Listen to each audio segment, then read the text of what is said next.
Good afternoon, everyone. Welcome to the S.J. Hall Lecture on Industrial Forestry. For those of you that don't know me, I'm Keith Gillis, Dean of the College and a Professor of Forest Economics.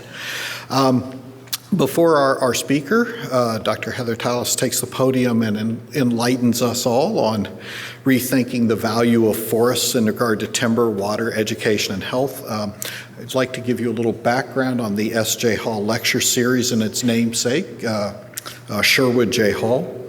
After acquiring his BS degree in forestry from New York State University in Syracuse in 1920, Hall entered the forestry profession as a consultant in the South for the James D. Lacey Company.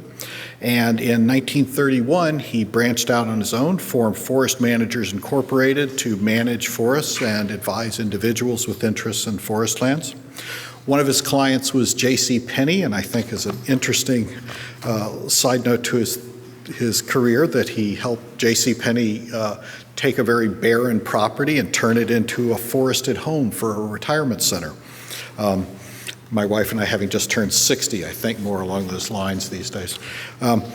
He played a major role in the development of industrial forestry in the South before he moved west in 1948, where he really was one of the first people to recognize the potential of the West Coast young growth timber stands. And acting on that belief that there was a real future in the sustained yield management of young growth stands, he and two partners acquired a 27,000 cutover redwood tract and formed the Gualala Redwoods Company. That company very quickly emerged as a leader in industrial management of young growth redwood land and in demonstrating that sustained yield forestry was more than just a concept. It was something you could put into practice.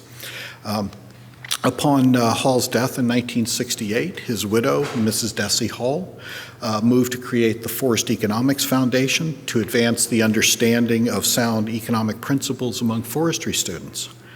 Later that year, she established the S.J. Hall Lectureship in Industrial Forestry, what brings us here tonight, and the S.J. Hall Chair in Forest Economics. Professor Burke, Peter Burke from the Department of Agricultural and Resource Economics is the current holder of that chair, and actually it's up for reallocation now. I had the honor of holding that chair earlier in my career. Hall really felt very strongly, one thing that he wrote was that economic understanding is basic to effective forestry and a strong nation. As someone that taught the introductory environmental economics course at Berkeley for probably 20 years, I believe that too. I think that's good content, and everybody should really pay attention in their forest economics or general economics courses.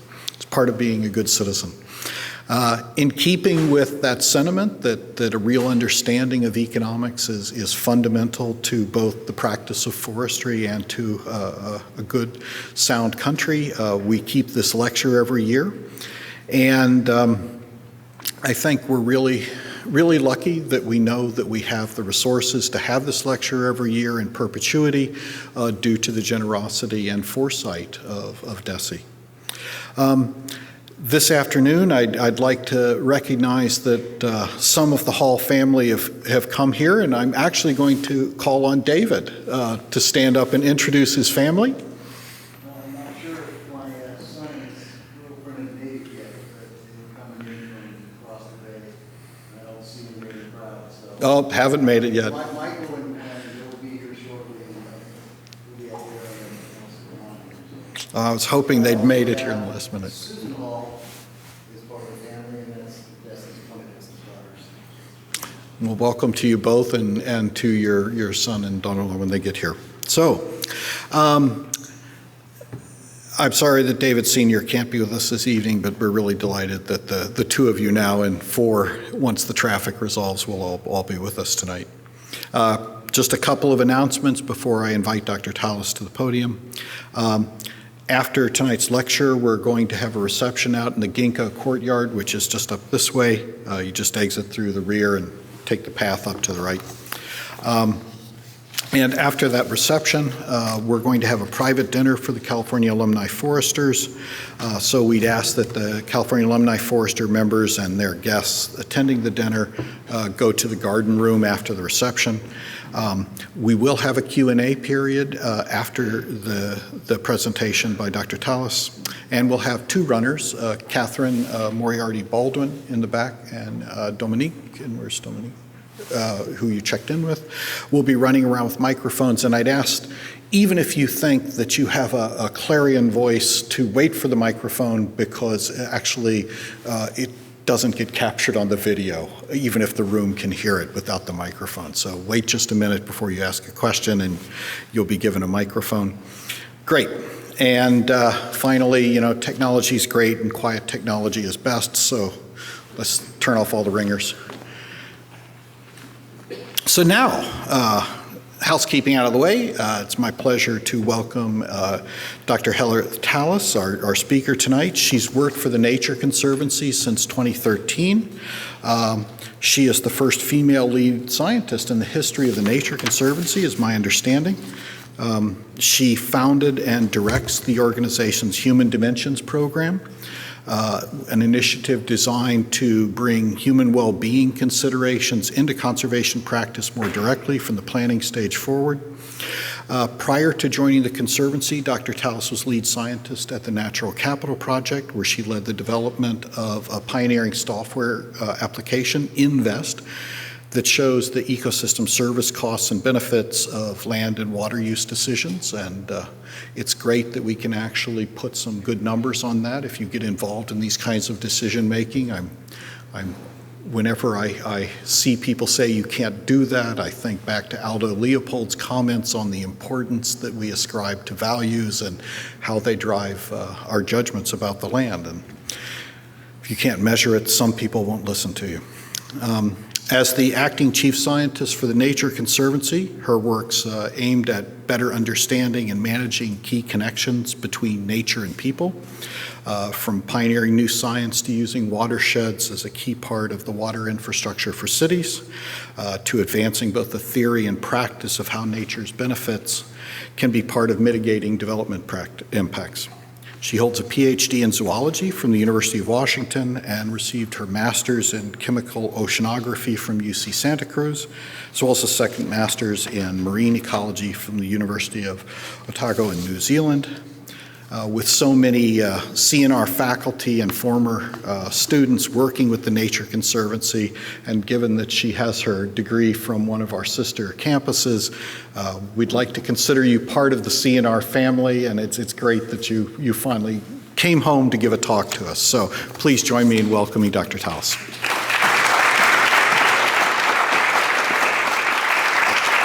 Thank you. Thank you very much.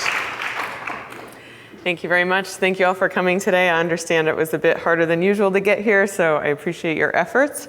And I really appreciate the invitation. This is a fantastic opportunity for me. I'm happy to see you all here, and I'm excited for the chance to have a conversation this afternoon and into the evening with all of you. I'm going to talk today about values that Keith mentioned. From Aldo Leopold forward, they're endlessly evolving and always relevant, even in conversations like this one. So how many of you saw the debate on Monday? There was actually, so in the last two rounds of debate, in the last two presidential elections, the environment was not mentioned once. Not in one of the debates, not in one of the questions. Never on the public national debate stage was there a discussion about the environment and the selection of our nation's leader. It was mentioned on Monday, once, in the context of one of our greatest environmental challenges potentially being a hoax. Not the way we'd like to have the environment talked about on the national stage when we're choosing our leaders. And I think that there were a lot of other things talked about that often come up in political discourse because they connect immediately with the values people put at the top of the list, that people put front and center when they're thinking about what's most important. And those values are very important and central to the way people make decisions, but often don't include values for forests when we get to this level of decision making in core politics or political design or strategy.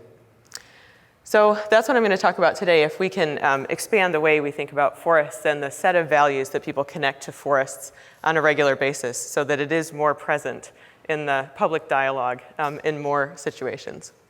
So to do that, I'm going to actually ask you to take a minute and think about a forest. Pick a forest, any forest that you know well, and think about all the values you hold for that forest, all the reasons you think it's important, all the reasons you think that forest has value. And now I'm going to ask y'all to vote. You can vote more than once. So how many of you thought of that forest is valuable for timber? Most of you. How about for recreation? Habitat for wildlife? Water filters or floodgates? How about free points on a math test? How about less death? A couple of you, good. So we very commonly think about the top row of those values. Those are the ones that are most present in our public dialogue and our cocktail conversations about forests and what we commonly bring up when we think about and relate to forests. The bottom row is newer. Increasingly, especially in the United States, there's a lot of attention to understanding of and increasingly investment in forests and watersheds as part of the water supply system for cities. Part of filtration, and with forest management increasingly being seen as an important part of water infrastructure in a direct sense. The other two are much newer, much less well established as a setting where forests have direct value for education benefits and for health benefits. So those two are the ones I'm going to focus on today because there is increasingly more evidence, and we're doing some exploration ourselves to understand better and more deeply what those connections may be and how forest management of all types might be able to provide these additional values to society. So I'm going to start with education. People do very often think about forests and outdoor education or environmental education. We usually think about kids running around and catching salamanders or getting muddy, and it's a fantastic way to learn. And it's a fantastic way to instill in children a land ethic, a value for the environment, an understanding of the way nature works. But when we get inside the classroom, we very often stop thinking about the environment and forests. We very quickly shift to a very different set of parameters that are very well established in educational research as influencing educational outcomes. Things like the student-teacher ratio, the curriculum in the classroom, the socioeconomic status of the students, and things like that, things you're used to hearing about in policy debates about education and discussions in school boardrooms. Forests are not on this list, usually ever, once we're inside the classroom and talking about student performance. But there are some indications from cognitive function research, mostly with adults, that suggest that there may be a role that views of forest, views of nature, passive exposure through literally the classroom window might play in cognitive function in students that might affect educational performance. So for example, there's been studies on adults that do short-term nature exposure, a walk. For example, there's been great research done recently at Stanford, on the Stanford campus, with students going for a walk at the Dish or down El Camino Real. And they're given cognitive function tests before and after. And those walking at the Dish in a natural area do better on those cognitive function tests. They have better short-term recall, they do better simple calculation functions, and they have more directed attention, more ability to focus. There has been some work with children, but in the context of housing situations. So there are studies where they've followed cohorts of children who live in similar housing with very built environments, and then some of those children move to housing with a greener surrounding, while some move to housing with a similar built environment. And those that move to greener surroundings show very similar patterns, better directed attention, which especially in early education is a major challenge for some students in the classroom. So some indication that some of the same processes do apply to children, but very little research has been done in schools. A couple of studies have been done, one from Minnesota, a couple in the southeast in the United States, one this year that came out from Spain, actually from Barcelona, where they look at a single city, a set of schools in that city, and ask if green space around the school is correlated with test scores. And there are a few cases where they've seen a positive correlation, with more green space around a school being associated with higher test scores. Nothing's been shown causally in any of these cases yet, so it's just a suggestion, an indication that there might be something going on. So we thought that this was pretty interesting and pretty fascinating potential if there is a direct connection to cognitive function in children. So we started a study to see if that pattern, that correlative pattern, is much more widespread. So we're in the middle of a study looking at 5 states in the US. These are the states with the 5 fastest growing cities. So there'll be a lot of school development in the coming years. And these together capture over 1/3 of the school-aged children in the United States. There are also places where we work in conservation on the ground, and a couple of these where there's obviously also active timber management. So I'm going to show you the findings from the first part of this that we focused on California initially, luckily for us, so we can talk about where we are. California is great to use for this kind of a study because it's so large. It's basically a little country in many contexts. There's 12 ecoregions in California, so nature is very diverse. It's also obviously very culturally diverse and socioeconomically diverse. And there are a ton of schools. So there's over 6,000 elementary schools in California. So if we take just a 10% sample, which is what we did, that's 500 schools, which is an order of magnitude more schools than has ever been looked at in this kind of a study before. And we randomly stratified the sampling across the state. So we're getting schools from the desert in the south, from the Sierras, from the Coast Range, and from the major urban centers. And so in these schools, we also have a range of socioeconomic condition, minority representation, and other variables that are commonly important in the educational context. So in these schools, we're then able to characterize the surroundings around them and the green space if there is any.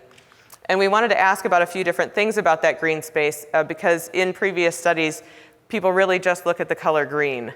Literally look at NDVI and say, is there more green stuff around the schools? Which is a good starting point and obviously some useful information. So we did use greenness as an indicator ourselves as well. But cornfields can be green, lawns can be green, lots of things can be green that aren't forests or nature.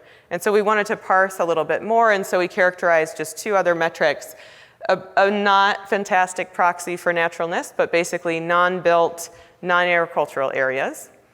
And then a third indicator of structure. Some of the cognitive function work with adults suggests that it's some disruption of the view as you're scanning and using your eyes that leads to the cognitive benefit. So it may just be the structure of trees and shrubs that's there in the view that's important. So we characterize structure as well. So with these features, the analyses that we did basically asked first if we could repeat the patterns people have seen for standardized educational studies to make sure we can see the correlations that are common between things like socioeconomic status and classroom size. And then we added in these view factors to see if beyond those common variables, the view is influential or explaining more variance in test scores, and use standardized test scores from the California STAR reporting system to look at these correlations. So I'm going to show you just one set of the results briefly for today. The y-axis here is a very commonly used indicator in education research. The effect size, which is just the difference in test scores associated with a plus or minus 1 standard deviation difference in the variable. And the variables here are the ones that we looked at that came out as significant in the analysis. And so minority representation is very commonly known to be correlated with test scores. With higher minority representation, there are lower test scores. And then similarly with poverty, I'm showing the effect sizes here because the studies that we've seen in the past also don't show how significant the view is related to these other things that we know are important. So yes, there's a pattern, but is it very small or is it educationally significant? And so we wanted to put it on par with these other variables and ask that question. So poverty here is indicated by the proportion of students on free and reduced lunch. It's a very common indicator used for socioeconomic status in students. And it is a very common and very important factor in education, and yet has a relatively small effect size overall, so about a 2% difference in test scores across the range of socioeconomic status seen in those California schools. So then if we add in the view variables, only one was significant in this study, and it was tree and shrub cover, and the effect size is larger than the effect size of poverty. I'm just going to say that again. So even when poverty and minority representation are included in the analysis, the additional variance explained by tree and shrub cover around the schools is larger than the variance in test scores explained by poverty. We'd never imagined that it would be that large. I really thought when we started, we'd be lucky to see a signal at all at this scale with this much variation. So it's really quite shocking that the effect is that large. Again, in a correlative study. So this still doesn't show a causal pathway. We're not certain that this pattern is really due to the green space around the schools, but it certainly is a strong enough indication that there may be something there that we want to continue to look further and move into experimental work to see if we can cause an increase in test scores by greening the surroundings of schools or managing forests around schools differently so that there's more tree structure in the viewshed. I think you all probably have some sense of what school shopping is like in California. It's a real thing, and people really pay a lot of attention to where their students are going to school, even across public schools. And I got to experience this firsthand 3 years ago when my son started school in Santa Cruz. And so we're interested in working these kinds of findings into an online browsable interface where people can actually see what the green space sort of condition is around the schools that they're looking at and be able to compare them. And know, in addition to all the other important things people will still consider when they're looking at schools, whether or not the learning environment may literally be better because of the naturalness of the surroundings. So we're not here yet, but this is where we're aiming to go with this research, and think it'll be very relevant in an education decision-making context if the relationship is really strong. And so I mention this obviously because we do a lot of forest management through the Nature Conservancy, but so do a lot of other groups. And so you can imagine a lot of the mechanisms very common in production forest management being altered in slight ways or not altered at all, so that retention areas or buffer strips are oriented so that they're influencing school views in a way that might provide these educational benefits if they are indeed there in a causal way. So now I'm going to shift to the second example with health. And health is an area where over the last probably decade we've seen increasing understanding and emerging evidence that there are many strong links between environmental condition and human health. And there's been a lot of really great summary reports at a high level. The last 2 years, reports have come out from The Lancet, which is the world's top medical journal. The Rockefeller Foundation and The Lancet did a special commission report to summarize all of the existing evidence of links between environmental condition and human health. And then in a collaboration between the Convention on Biological Diversity and the World Health Organization, a second report came out looking very closely again at a global scale, synthesizing all the information we have about the existing connections between the environment and health. And these are really compelling at a broad scale and at a high level, and just emphasize that there are connections between things like air quality, air pollution, and respiratory disease, things like deforestation and malaria exposure and risk, and a whole list of exchanges where environmental condition is influencing human health. It's still at a pretty high level though, and many of these are single cases where we aren't sure how much this really relates broadly to a lot of environmental conditions or many management practices in forests or other ecosystems where we may be able to improve health through environmental change. But there's one that came out 2 years ago that really brought this home for me and helped us start to think that there are enough concrete connections that we can start to think about this in management. So this is a study that was done at Beth Israel in Boston, where a group of medical researchers, this is fully done by medical researchers, it had nothing to do with environmental research, followed almost 2,000 patients who were admitted to the hospital for stroke. They then followed those patients home with their addresses, with permission, and characterized the neighborhoods in which they were returning. And then they followed them in survivorship for 12 years. And so this is what they found. This is the beginning of the study. This is the survival rate. So at the beginning, everybody's alive. And then over time, people are having fatalities. And those who went home to greener surroundings had a higher survival rate over time than those who went home to less green surroundings.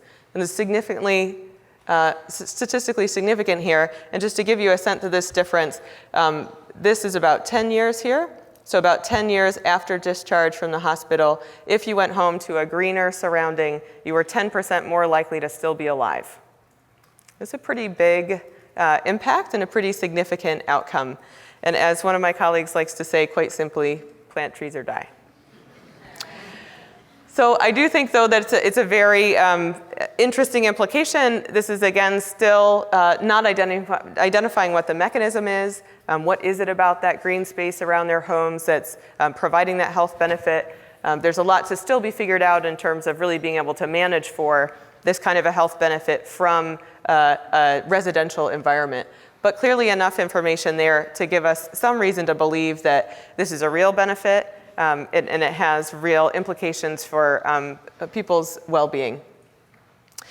So I want to put these two interesting lenses on forest value into the context of Santa Cruz County. So I live in Santa Cruz, just down the way, and have had the chance over the last few years to get more exposed to the production forestry that does happen there, and had a chance to walk one of the active timberlands with a forester, and frankly was blown away at the quality of the forest there and the level of environmental condition in actively managed forest. And that's right in the middle of residential area in the southern part of the county. There's plenty of interface between the production forest lands and where people are living, working, and going to school. And right now, I'm sure some of you are aware, there's a pretty intense debate about what to do with a potential national monument in the northern part of the county. And right now, that debate is entirely about these two values, timber production value and recreational value associated with those forests. Those are the only values that are talked about commonly, and they're talked about as in a trade-off. And if there was a monument to go into place, my understanding, which is not very deep, but my understanding is that that would be a real challenge for timber production in the county and may actually make it unprofitable and close it down, which in my mind, as a conservationist, is really a huge unnecessary and negative outcome, because that is literally the best timber management I have ever seen anywhere on the planet. And there's a huge investment in careful regulation and careful practice that looks very, very different than what I've seen commonly in the tropics and other production forest landscapes. So I think this is a very challenging conversation that's going on. Again, perhaps more challenging than it needs to be because of this focus on a very narrow set of values associated with the forests. And if we were in a situation where people commonly associated those forests with additional values, potential contributions to things like education and health, we may be having a very different conversation about that national monument and whether or not it's an important policy decision to make for the people who live there. This introduction to the health side of forest outcomes has led us in the Nature Conservancy to think about health in some other contexts where we have forest management engagements that I think I wanted to just give you a little more lens on how we see this as relevant outside the United States as well. So we have a major collaboration right now with April in Indonesia, which is a large paper and pulp company. And they are transitioning some of their timberlands to landscape scale planning, landscape scale timber production management. And so we're working with them on how to do that landscape scale planning so that they're optimizing retention areas and different management options for biodiversity values and for production values. And so that's a really interesting starting point, and they're very interested in thinking about how they put management practices together on the landscape. And separate from that engagement, we had some other work going on orangutans, because this is an area in Indonesia where some of the last remaining orangutan populations are. And we had done some household surveys with local communities who see them and have information about them. But we asked other questions about their sort of working life and their exposure with the environment. So many of these people are on the forest management boundary, and they're doing small plot agricultural management, swidden agricultural management, some land clearing themselves, and agricultural development. And so they are literally living on the edge of the forests here. And one of the things that came out of the survey that we never anticipated, we asked them what their most common, what the thing is that they noticed most often related to change in forest management on the landscape. And across the board, many of them replied that the temperature had seemed to be warming. And so they are suggesting that there's a localized heat effect of clearing the forest, which makes a lot of sense. It's been measured in a lot of forest ecology studies, that when you change forest structure and forest cover, you're exposed to much more irradiation and temperature goes up. But they're actually noticing it in their farm fields, enough so that they're spending less time working in the fields because of heat exhaustion. This is the story that we're hearing from them. And so there's a potential real heat stress implication here and a labor implication of how changing forests dramatically on this landscape could be directly affecting health in a really unexpected way, and potentially affecting labor, jobs, and income in an unexpected way. Again, in the sense that different considerations in planning, where forests are retained, what the pattern is for retention, how that's oriented with relation to these active agricultural areas and where people are living, could really change that outcome and provide an additional benefit so that the forest management practices there have a positive implication for health. So that's something that we're now actually doing experimental studies with on the ground in collaboration with April and some of the communities to see if there is a measurable difference in heat stress and to see if there are options for landscape planning and management that would alleviate that. Also in Indonesia, you may have seen in the last few years, periodically over the last couple of decades, increasingly large incidences of smoke from out-of-control wildfires associated with some land clearing and some forest management practices.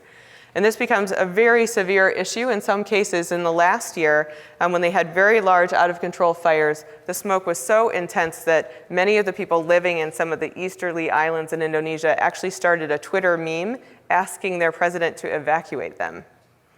So the smoke was so intense and so difficult to live in that they were literally trying to leave the areas. Then this was over 100,000 people who were living in this kind of a condition. So obviously a very direct connection between forest management and management through multiple pathways that's affecting the potential risk for respiratory disease and certainly quality of life for people who are living in down smoke plume areas. So this is another element where we see real potential for there to be a connection to health and real potential for us to think about how different incentives for land management in the area could reduce these runaway fires, obviously providing great benefits for the forests and for potential production, and then with this new linked possibility to health. So these are very obviously new areas for the Nature Conservancy, not something ever I thought I would be working on through the pathway of forest management, but things that are coming out of our actual work on the ground and exposure to people living in areas, experiencing different sets of conditions around the changing environment and the changing forests. So as we see the strength of evidence for some of these connections and the potential relevance of them to the choices we make in forest management and that we encourage others to consider, we're trying to come up with ways that we can more consistently build that information, that evidence, and that thinking into our own planning and strategy evaluation. As you can imagine, we have in the past thought about environmental interventions, what they do to the environment, and what the biodiversity and conservation outcomes are. That's now a very small set of the picture in which we're constantly working, where increasingly we're learning about these other possible outcomes and other mechanisms that might be at play. So increasingly, we want to be able to build a more comprehensive picture of the system that we're working in and how the management strategies that we're thinking about could affect many elements of it. So just to give you a very simple example, if we're looking at something like a mechanical thinning opportunity from either a production forest or environmental management perspective, there's the potential for that thinning to lead to product. There's also the potential for that thinning to lead to fuel load mass reduction and a change in fire behavior that may be beneficial to sensitive species. And then in that example I just gave, in reality, it doesn't stop there, even though our planning in the past has stopped there. It continues on to what happens as a result of those fires, what happens to smoke, and what happens to people who are living in exposure areas nearby. So this is, again, starting in a very, very simple way, shows the very connected and complicated reality that we're often managing within, that we want to be able to reflect and account for and be very thoughtful about. And right now, as you can imagine, the information that we like to use in this context is all over the place, literally, in terms of disciplinary, publications that are very disparate, many of which we're not familiar with in a development or health context, and in terms of practice-based separations. We have sectors that are very good at managing for forestry. There are sectors that are very good for managing for human development. There's different sectors that are very good at managing for public health. And the practice across those sectors is very disconnected. And what they're learning about their interventions is very isolated and siloed in different sets of knowledge and different evidence bases. And so we've just started a new initiative where we're going to try and get together 3 main communities, the environment, public health, and development communities, to see if we can have a productive conversation about starting to draw these pictures of connected problems more consistently in ways that we can all look across the many interactions that are there. And then if we can also think about evidence more consistently, or at least understand each other's modes of thinking about evidence more in a way that makes it more interoperable. So for example, I give that example of how forest management may have a health outcome. Well, in the environment world, if we have done a before-after control trial experiment on forest management in 3 places and we got a similar output, that is really strong evidence. There's just not that much experimental manipulation done in large-scale environmental management. If we take that kind of evidence to a medical doctor who's used to randomized control trials with hundreds of thousands of people, that looks like pretty poor evidence. So we have very different ideas and very different understandings of what strong evidence is. That means right now it's hard for us to have a conversation about taking actions together, about measuring impacts in these different outcomes in a consistent way. So we're launching this collaboration with 3 other organizations, PATH, which is a major public health non-government organization, the Duke Environment School, and several of their faculty led by Lydia Olander, and then IFPRI, which is the International Food Policy Research Institute, that's both a research and implementation institute in human development, focused largely in developing countries.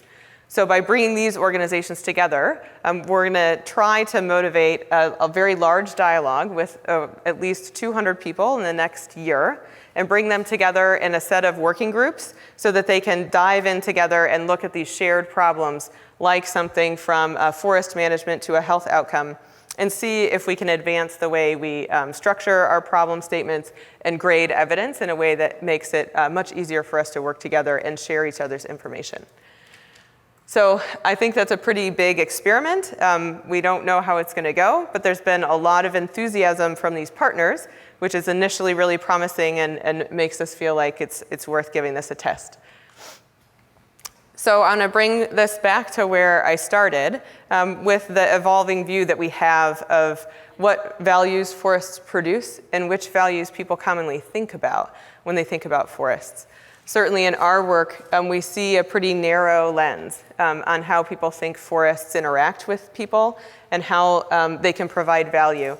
And what we really think is important is both understanding and then elevating and talking about the many additional values we see evidence for that forests really do provide in many different ways. And increasingly, we're doing our own work and driving collaborations that let us ask how different options for environmental management can lead to a broader set of outcomes that people do value and do connect with and do think about when they, for example, go to the polls. So this is work that we'll be advancing much more in the future and that we have a lot of dialogue about right now inside the organization and with new partners as we're hoping to really expand the view that people have of the environment and the values that it provides to society. So with that, I'll stop and take any questions.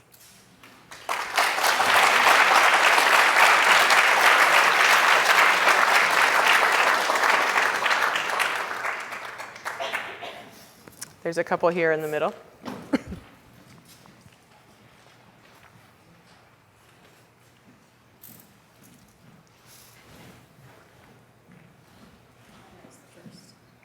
With their hand raised. On the left there behind you. Mm-hmm.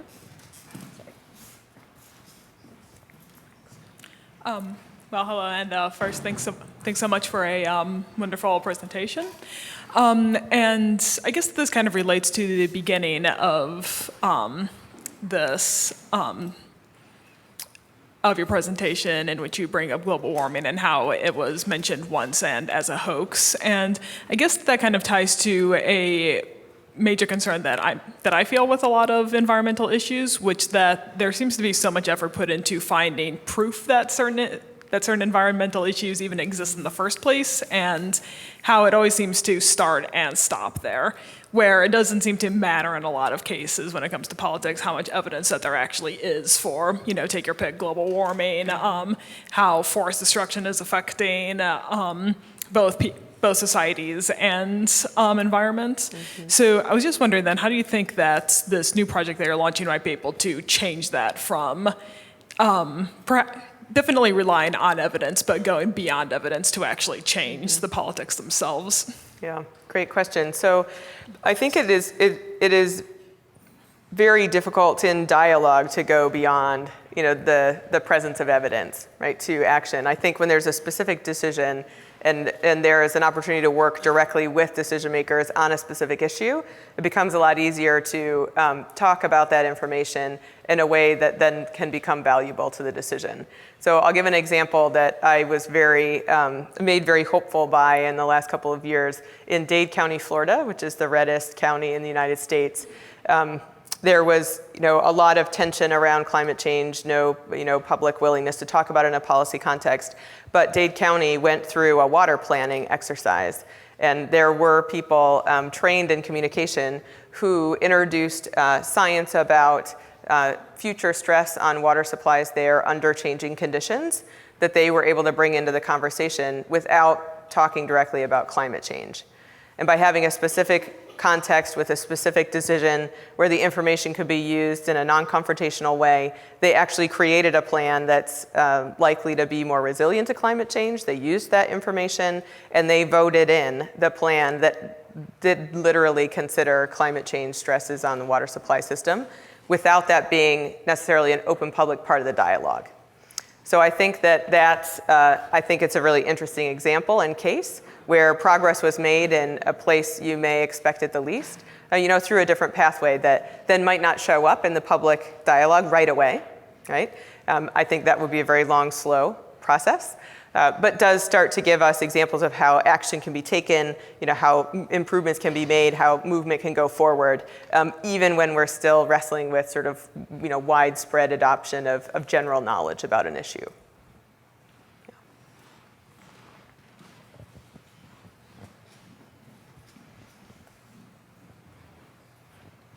Hi, as a UC Santa Cruz alum, I'm curious about this monument. I haven't actually heard about what's going on there. Well, I will say as much as I know, which is not that much more, but I know that there is a proposed monument that's very large in the north of the city, and it would encompass a lot of active current timberland, and there's a lot of argument for it in the context of having more recreational area, area that's accessible for the public, an area that'll be used in, what's perceived as well-managed sustainable practice into the future, for people living in the area. And I know that it went up once for consideration and there just wasn't a decision taken, and there's still really active discussion about whether, or not it will be instated. I don't know much more than that, I'm sorry.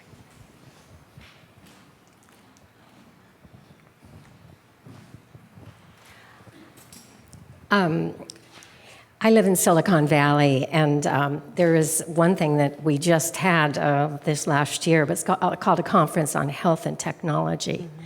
And it was sponsored by the Silicon Valley Medical Foundation. Mm-hmm. And there were 8 speakers, all of them from the top universities and doing research. Mm-hmm. And what I found amazing was that they said that since 2000, there's 65% more autism in Santa Clara County. Wow. But they said there were 3 particular pediatricians who had done some studies, and they all came together with the same conversation, the same conclusion when these children would come and could not speak a full sentence, were 8 or 10. Mm-hmm. And they said they put them in nature and for 3 weeks, mm-hmm. and they can then talk. Wow. Amazing research coming out of that group. That's great. So thank you. I wasn't aware of that. I'll definitely look for it. Thank you. And it's all on the internet. Great. Yeah. Thank you. But my main issue that I wanted to talk about was the urban forestry issues in our state with the drought. We seem to be losing our trees. People just don't seem to know how to take care of them. in our cities. I have the only certified wildlife habitat in Silicon Valley. And I have a heritage tree, a San Jose heritage tree. And the way my neighbor has treated it has been 4% change of grade in 4 feet, and have a bigger lawn. And there's really no policies. They have the idea that they give them a heritage tree status, but that's it. No management no.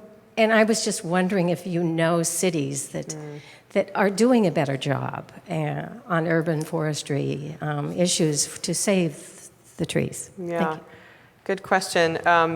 So I know just a couple of examples, none that are a direct link to that kind of a case, but certainly Philadelphia is doing some really interesting things where they're putting a lot of emphasis on building codes and using building codes as a way to enforce or encourage, very different parcel scale design and planning and use of vegetation.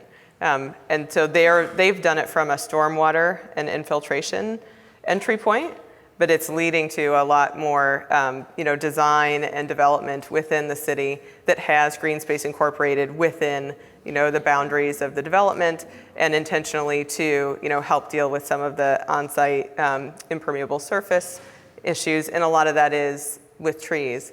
And so there's been really good discussion through that process about maintaining those trees. Whose responsibility is it? Is it responsibility of the developers or the city? And in that case, from what I know of it, it's really transferred to the landowners going forward, but with this very clear regulatory support from the city, right, with the intention for that vegetation to persist and still play those functions that the city's then benefiting from in water treatment.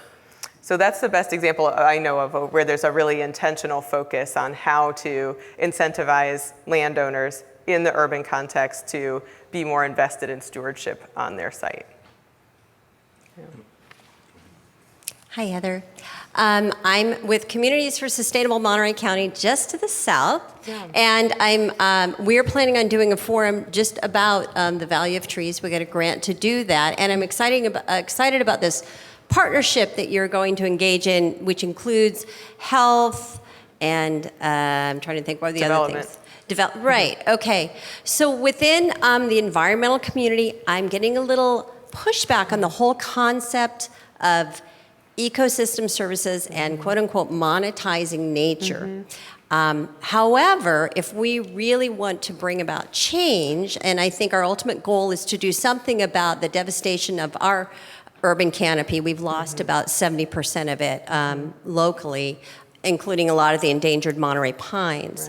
Right. We need to make the case for the decision makers who, have a fiduciary responsibility to those who elected them, right. Not all of whom may value, I wasn't able to see all the hands up, the particular wildlife or whatever it is. So how do you plan on, or how have you already approached people who come at it from very different ideologies, very different set of values, that we can kind of all get those oars rowing in the same direction? Yeah, that's a great question. So, I did spend 7 years developing software that puts dollar values on nature.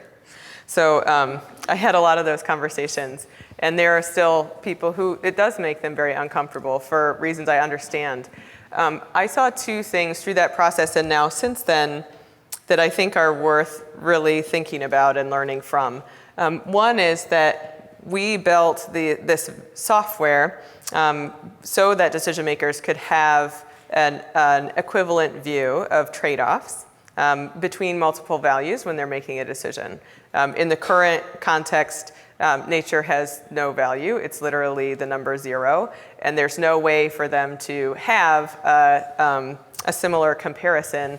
And they have had a lot of people over the years telling them it's infinitely valuable, it matters a lot, you should do it for other reasons. And that's just really not practical in a lot of decision contexts for a lot of people. And so having some ability to use monetary value for those decisions is very, I think, important and opens doors. Now, as we were developing that software, we were very focused on the monetary value as an entry point. And in the first 4 years that that software was developed and we were applying it, no one asked us to use the monetary valuation part of the tool. Yep. We never ran the economic models for 4 years. And I think it was because they were satisfied that we were willing to consider their value as equally important, and that we had made an effort to put environmental change in terms that they could recognize in a balance sheet. But decision makers are actually pretty sophisticated in a lot of cases, and they're used to having multiple metrics. And so if you can talk about something like water quality, they don't need you to put the dollar value on what it costs to treat that water to drinking water standards. They understand what polluted water is and that that's important for them, and that if you're reducing pollution, that's good. You know, they understand that erosion and erosion control in a farm field leads to increased productivity. And they don't need you to say that's an additional this much in terms of crop revenue. They understand that soil fertility is important and part of the production system, and an improvement in soil fertility is good. And so we saw a lot of receptiveness to just having those different metrics there that they could relate to directly, before even getting to the monetary values. So we were incredibly surprised by that, and that leads to my second point, which is that's why I also think that these areas like education and health are really interesting, because again, people resonate very quickly and immediately with test scores. They don't need you to then take that into like what's the over the life of the child, the lost income potential from not being a high performer in school over their lifetime, right? They understand that better education outcomes are better. And the same thing with health, right? Being more healthy is a very easy thing to interpret, and you don't need to go on then to say that the lost productive potential of that individual costs this much money over time. So the metrics that, there's a diverse set of metrics that increasingly we see do link to the environment, and we can talk in those metrics, and that seems to be more acceptable and more comfortable to a lot of people from the traditional environmental entry point, because we're not going to monetization, but we are still talking about things that are additional values, and we're talking about them in terms that people recognize, and that seems to be a more comfortable conversation. Yeah.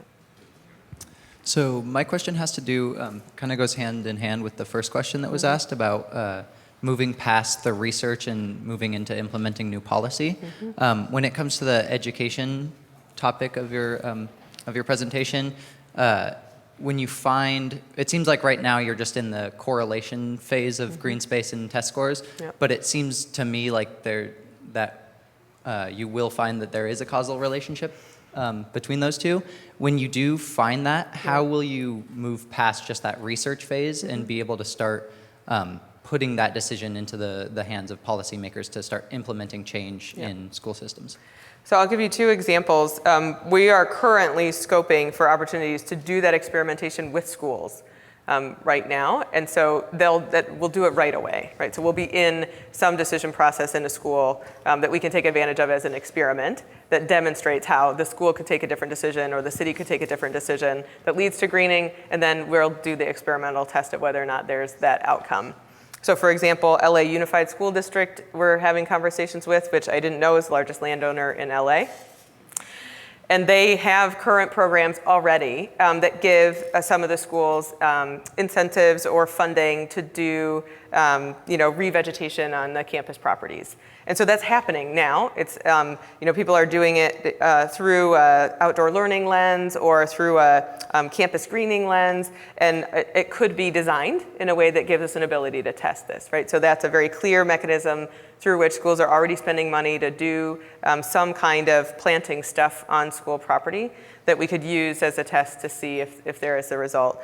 And then similarly, we have a different and parallel conversation happening in New York City, where there's already city-driven urban green space investments happening at a larger scale, at a neighborhood scale, where again, we think we might be able to take advantage of that experimentally and compare neighborhoods where they're already doing like green belt improvements that again, if there are educational benefits from that, then the city's obviously taking these urban planning, city scale decisions that we could show how doing that in a way that influences school views has this other benefit.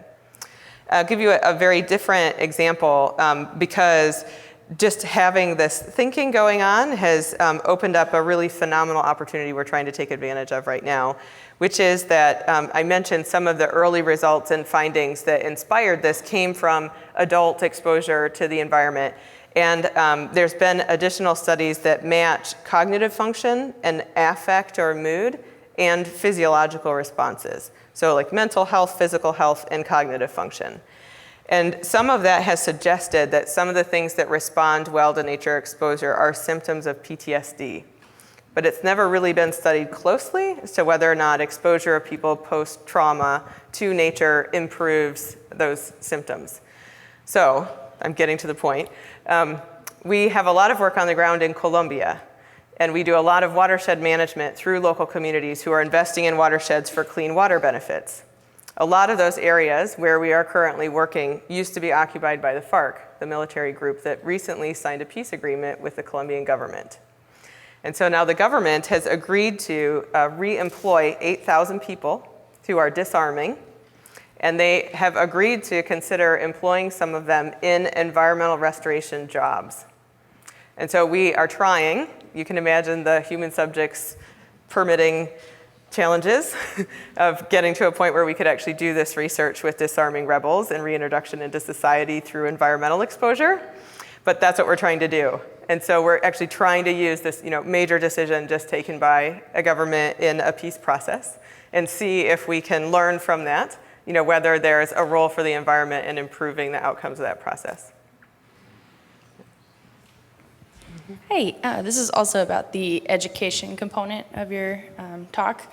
I was really interested in your idea for that app kind of, or browser that allows people to see the green score of schools kind of. But I wonder, is that a potential sort of way of kind of, people using that as a metric to get into the best schools, that's already happens and is already a problem and ends up sort of compounding the problems in our already struggling schools. Yeah. And, how do we expand that to bring more green spaces to struggling schools instead of just sending people to already green schools? Yeah, it's a great question, and part of the reason that's not implemented yet. So we are thinking a lot about, the decision pathways and how to influence them in a way that doesn't create more inequality. But we have had some interesting conversations with school districts that emphasize to us repeatedly that parents are very influential.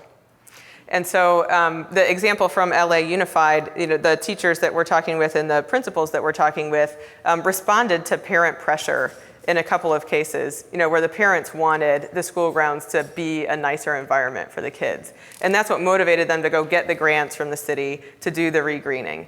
And so ideally, that would be the mechanism that we're pushing. It is getting parents interested and invested enough in thinking that this is beneficial to their children that they lobby the schools and get things done at the schools. So instead of shifting people around, we're actually greening the school environment, which is the outcome that we'd like to see. Quick comment and a question. For our people that were interested in urban forestry, the California Assistant Secretary of Natural Resources, Russ Henley's in the back. Russ, raise your hand, one of our alums. Russ is the point person in some of the money which will be going into urban forestry systems, and so might be a good person to question about that. And also I'd add Toronto to Philadelphia as a city that has just an extraordinary record of connecting its community and people's incentives to urban forests and their urban watersheds. My question is how you react, or how people are reacting when you bring these studies that are correlative forward. I know my first reaction as someone with a lot of statistics training when I read the studies out of the Pacific Northwest Station about outcomes like live birth weight at the end of pregnancies and the tree cover in the neighborhoods where those studies were taking place was to flip back. I threw away the study in the sense and was going straight to the statistical model because I wanted to know what factors they were controlling for. Exactly. And so when you're putting numbers out in studies like that, Yeah. and you've got people like me that are trained in economics and statistics on the receiving end, we have this built-in set of biases. It's like, oh, that's an artifact. So how are you feeling when you try and use these studies? How are people reacting that are trained in economics as opposed to people that would like to see these correlations employed in policy? Yeah, great question. So I'm very careful usually about making very clear that they're correlative. And in the case like of the education one, pull out really clearly what we did include and what we didn't to reassure people. Obviously, there's very keen interest in that. And we have an education researcher on that paper, who's really helped us make sure that we have the mainstream factors considered and that we've done the statistical analyses in the way that meets the standards of that community, which has been fascinating, as you can imagine, right? Because they have very different statistical approaches than we do. And so lining them up has been challenging. And then I do very carefully point to studies where I'm also very confident. Right, so that's explicitly why I choose that one from Beth Israel, because it's done by medical doctors, and when you do read that paper, it's very, very carefully paired groups, where they have all of the information about other pre-existing condition information, other, factors that are medically important in the individuals. With 2,000 people, they've been able to really parse and have comparable populations in those that are returning to different households. So I pay a lot of attention to that, so when people ask questions, I feel confident that there's been a good job done in the controlling side. But most often, I just quickly turn it to, this is why we need to do experimental work along these areas. Would you like to collaborate? So I do really think we need to shift as quickly as possible and on a large scale as we can to getting good experimental cases, which is the other reason why I brought up the Indonesia case, because it's one where we have active landscape management where we can do paired studies and we're actually collecting data and hopefully soon, we'll have an example that's experimental. But people definitely ask those questions. But I haven't had, after then this conversation, there be major concerns or resistance.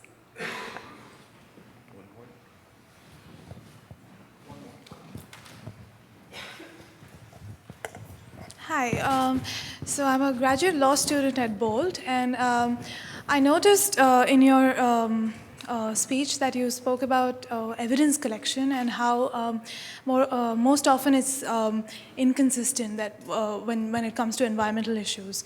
Data collection is inconsistent.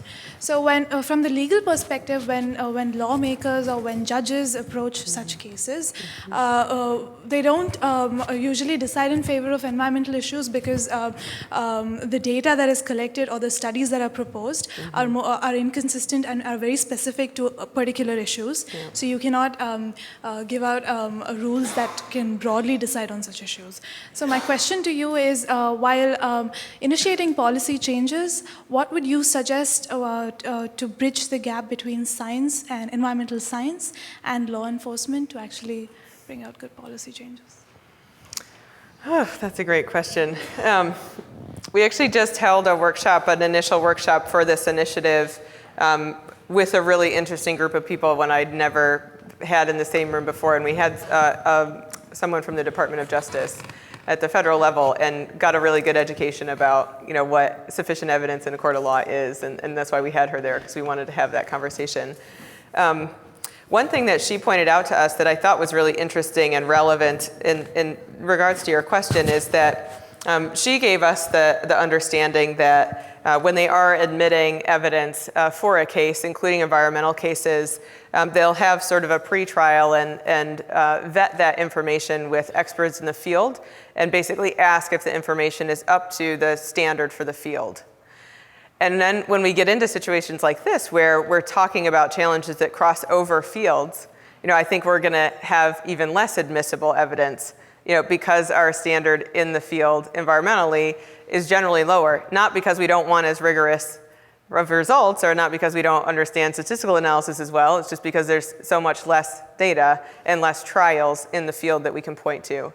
So, I think one thing that she indicated that I really took to heart is that there's a real need for us to get to consistency within the environmental field as well, because if the experts are in disagreement, that's when information's not allowed to go forward. So even within our own discussions, we need to get to a point where we have much more agreement about what good evidence is, what standards of information collection are, what sufficient replication is, and those kinds of things that are still really widely variable in the field.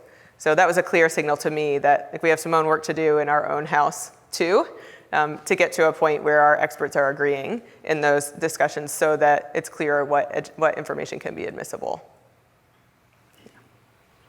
Well, great. Thank you. Yes. Thank you so much. Yes. Oh, over here. Thank you.